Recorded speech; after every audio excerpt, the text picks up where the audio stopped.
When the Dallas Mavericks and Atlanta Hawks swapped picks at the 2018 NBA Draft to end up with Luka, Doncic, and Trae Young respectively, many fans were quick to jump to conclusions about the winner of this trade.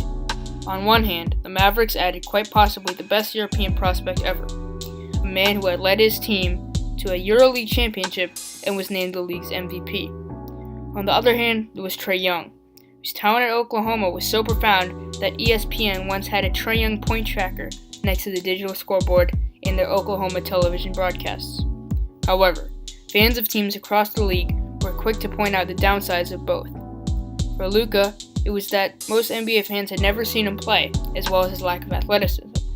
And Trae Young's inefficiency, as well as his poor record at Oklahoma, was a big red flag.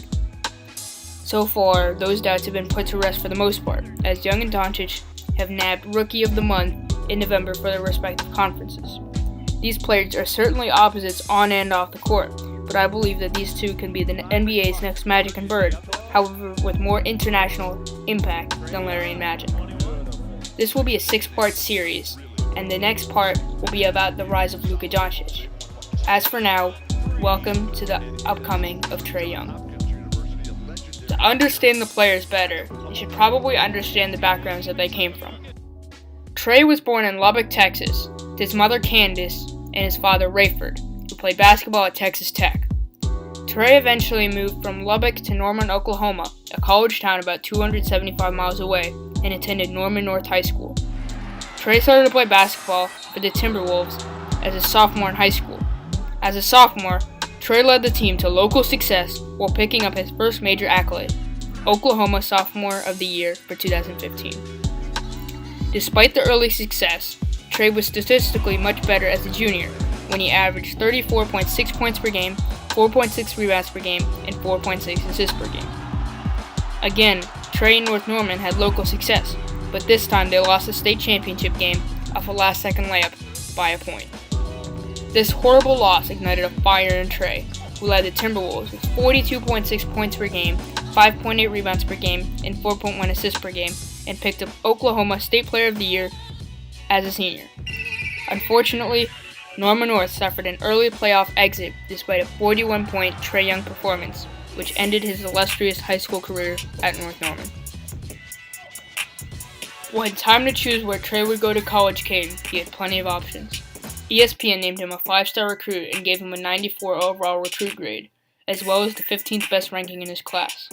By February of 2017, shortly before his final high school game, Trae committed to his hometown Oklahoma Sooners.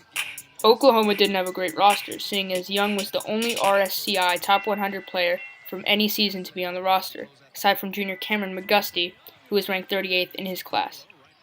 Trae Young's first and only season at Oklahoma started off with a bang, and the startling momentum he garnered early in the season carried his draft stock all season long. He made his Oklahoma debut against the University of Nebraska-Omaha, which is not the same as the more well-known University of Nebraska and Lincoln. And in that game, he had a solid performance with 15 points and 10 assists. He followed up with a 22-point, 13-assist game against Ball State. Following a loss to Arkansas in the third game of the season, Oklahoma went on a huge 10-game win streak, highlighted by games such as his 43-point, 7-assist performance against Oregon, or his 39-point, 14-assist game against TCU. Out of nowhere, Trae Young became college basketball's biggest star, and his draft stock had risen faster than any other player in the nation. Unfortunately, all good things must come to an end, and this is certainly the case with Oklahoma's run. The Sooners, who at one point were ranked 4th in the nation, collapsed after the 10-game win streak, including the loss that snapped the streak, which came when then 7th-ranked Oklahoma played then 6th-ranked West Virginia. Oklahoma would lose 3 of their next 5 and eventually 4 of their next 7. After that, the Sooners beat Collin Sexton in Alabama, but then lost all momentum afterwards.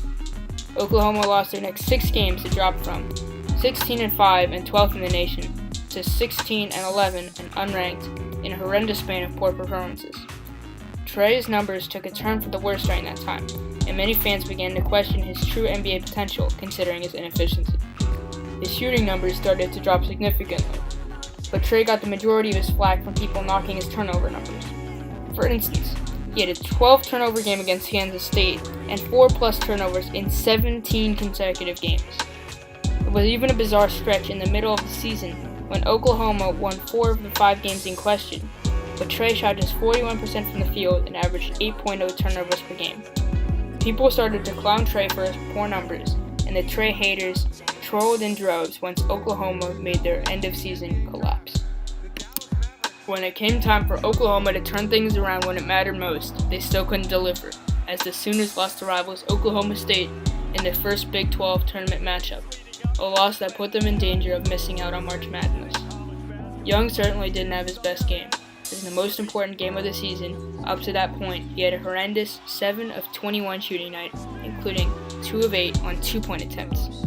Eventually, despite the horrible record in comparison to other bubble teams, the NCAA Tournament Selection Committee surprised everyone by handing Oklahoma a 10 seed, giving them a first-round matchup against 7-seed Rhode Island. Teams such as 23-11 USC or 22-10 Nebraska missed out on the NCAA tournament, while 18-14 Oklahoma made it. Regardless, Oklahoma had a game to play, and it wasn't against a powerhouse they would be overmatched against. In what would be Trae Young's final college game, he scored 28 points and had 7 assists, but it wasn't enough for Oklahoma, who lost 78-83 in overtime. And with that, Trae declared for the NBA draft, where he would be drafted 5th overall by the Dallas Mavericks and traded for none other than Luka Doncic to the Atlanta Hawks. His ultimate college legacy would be controversial, to say the least, because although he was the only reason Oklahoma became relevant that season, he became the first player to lead the nation in points per game with 27.4 and assists per game with 8.7. Many doubted he would ever have NBA success. Thanks for watching if you made it to the end of the video. Make sure not to miss the other 5 parts of the series, which will come soon.